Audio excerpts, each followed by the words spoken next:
जेकरा को मदद करे छो और वो अगर बेईमान हो जाए ओकरा नाम हरामे न कहो।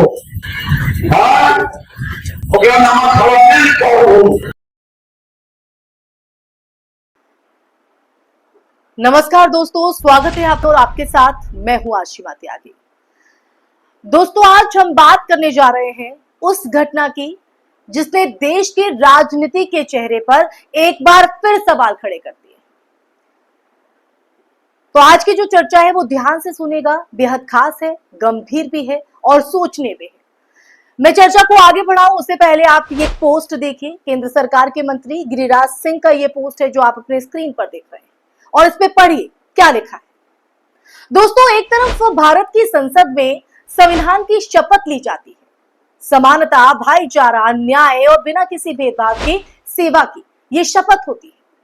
वहीं दूसरी तरफ सरकार में बैठे कुछ नेताओं की जुबान से ऐसे जहरीले शब्द निकलते हैं जो न सिर्फ संविधान का अपमान है बल्कि समाज में नफरत की आग भी भड़काते हैं। आप एक बार फिर ये पोस्ट देखिए।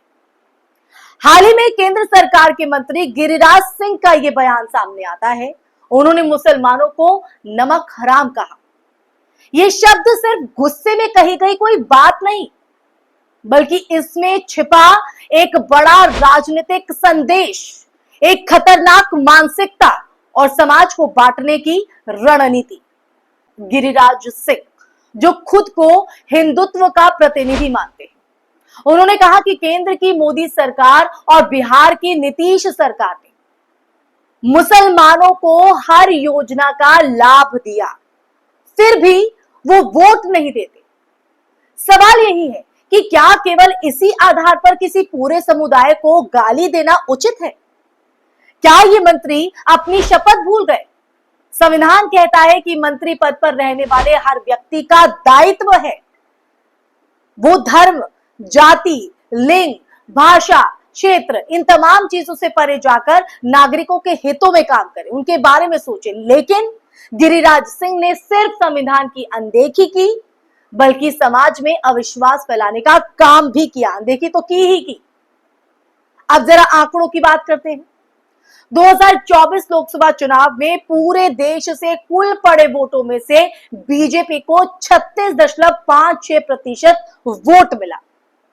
इसका मतलब यह हुआ कि 63.44% लोगों ने बीजेपी को वोट नहीं दिया।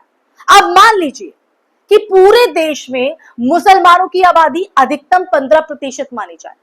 इसका अर्थ यह है कि अगर सभी मुसलमानों ने एक साथ बीजेपी को वोट भी नहीं दिया तो भी 48% से ज्यादा लोग ऐसे हैं जिन्होंने बीजेपी को वोट नहीं दिया।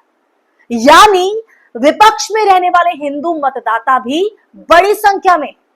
फिर गिरिराज सिंह ये कह रहे हैं कि समस्या मुसलमानों की है, मुसलमानों को नमक हराम कह रहे हैं, इस तरह के अपशब्दों का इस्तेमाल कर रहे हैं। असलियत तो यह है दोस्तों कि बीजेपी का सबसे बड़ा वोट बैंक सिर्फ कुछ क्षेत्रों में केंद्रित है, जबकि देश का बहुमत इससे अलग खड़ा है।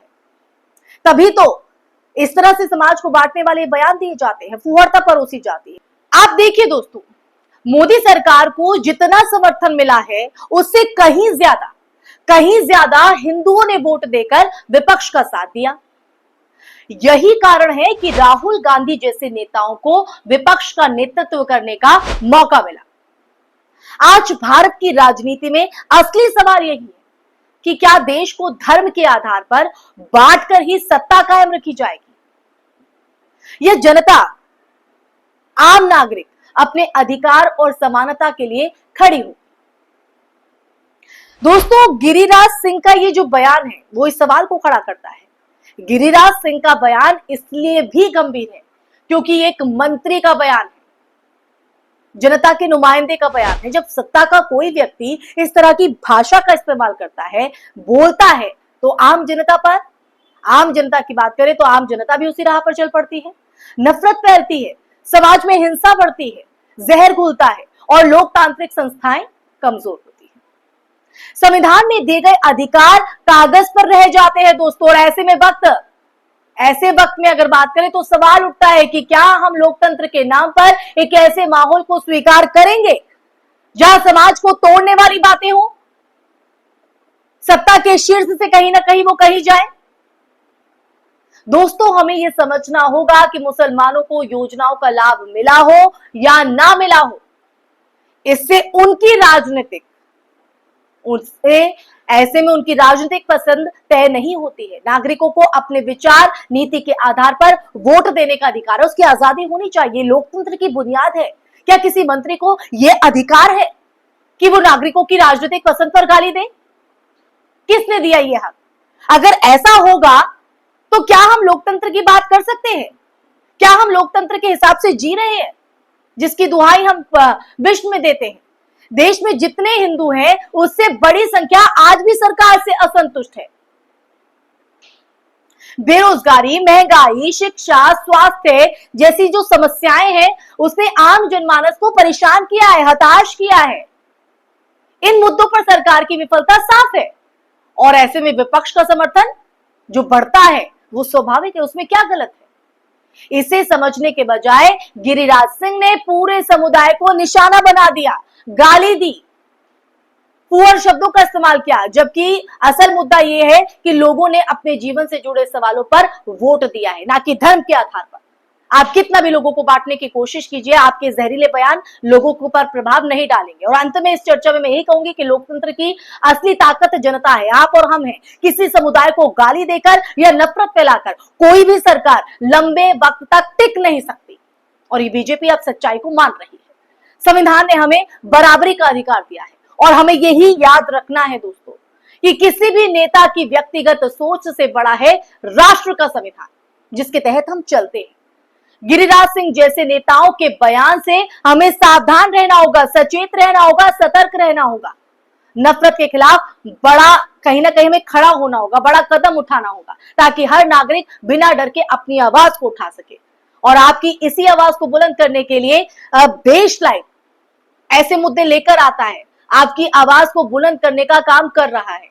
तो बारी अब आप लोगों की है कि आप लोग भी हमारा सहयोग करें, ताकि ऐसे समाज के ठेकेदारों और जो समाज में नफरत फैलाने का काम कर रहे हैं, वो चाहे आम हो या खास हो, उस सोच को हम बदल सकें, उस मानसिकता को हम बदल सकें और एक लोकतांत्रिक देश जिस पहचान के साथ हमारे देश की अपनी एक अखंडता है उसे बनाए रखें।